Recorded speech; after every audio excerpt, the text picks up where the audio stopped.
حضرت عمر رضی اللہ تعالی عنہ تشریف فرما تھے اپنے دربار میں، تو ایک صاحب آئے اور کہا یا عمر لا تنسا موتک، عمر اپنی موت کو نہیں بھولنا۔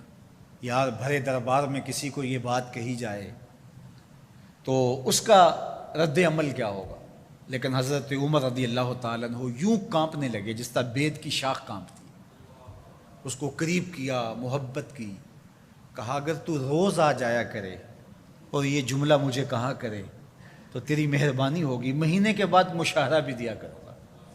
روز آتا ہے، بھری مجلس میں کہتا ہے عمر موت کو نہیں بھولنا۔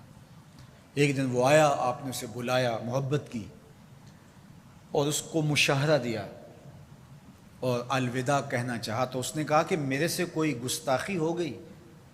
کہا نہیں، کوئی ایسی بات نہیں۔ کوئی اور شخص آنے لگا؟ فرمایا نہیں۔ تذکیر موت کی ضرورت نہیں رہی؟ فرمایا نہیں، ایسی بھی کوئی بات نہیں۔ تو پھر مجھے چھٹی کیوں دی جا رہی ہے؟ تو حضرت عمر رضی اللہ تعالیٰ عنہ رو پڑے، داڑھی پہ ہاتھ رکھا، ایک بال الگ کیا، کہا یہ دیکھ میری داڑھی میں سفید بال آ گیا، اب تیرے آنے کی ضرورت نہیں ہے، یہ بال ہی مجھے موت یاد کرواتا رہے۔ ہماری تو پوری داڑھی بھی سفید ہو جائے نا۔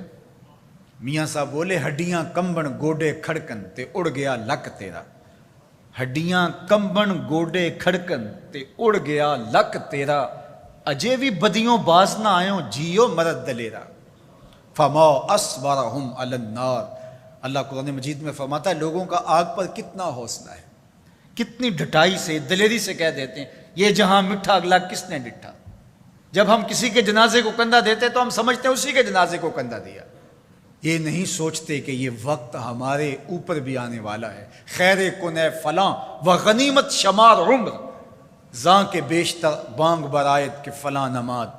شیخ سعدی فرماتے ہیں کہ اے صاحب نیکی کر لے اور غنیمت شمار کر اس عمر کو، اس سے قبل کہ تیرے لیے بھی اعلان ہو جائے کہ فلاں بھی چلا گیا۔ پہلے تو سپیکروں میں اعلان ہوتا تھا، فیس بک پہ خبر آتی ہے فلاں بھی چلا گیا، فلاں بھی چلا گیا۔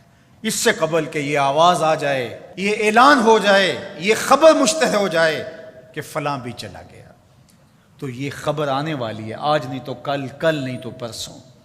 تو کہا کثرت کے ساتھ موت کو یاد کرو، اس سے تمہارے دلوں کا زنگ اترے گا، تم اپنی آخرت کی طرف متوجہ ہو گئے۔ اور دوسری بات ارشاد فرمائی وَتِلَاوَةُ الْقُرْآنِ، اور قرآن مجید کی تلاوت کرو۔ قرآن مجید کی تلاوت اگر تمہاری زندگی کا معمول بن گیا تو تلاوت ایسا نور ہے جو دلوں کے زنگ اتار دیتا ہے اور اللہ کی معرفت کا رنگ چڑھا دیتا ہے۔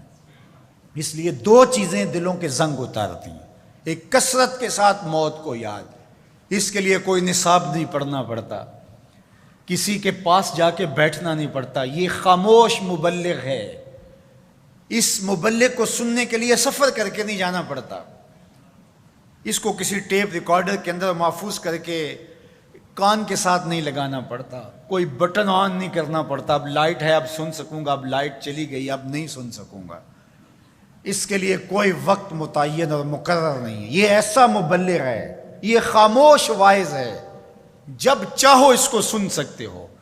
تو کثرت کے ساتھ موت کو یاد کرنا یہ تمہارے لیے دلوں کے زنگ اتارنے کا سبب۔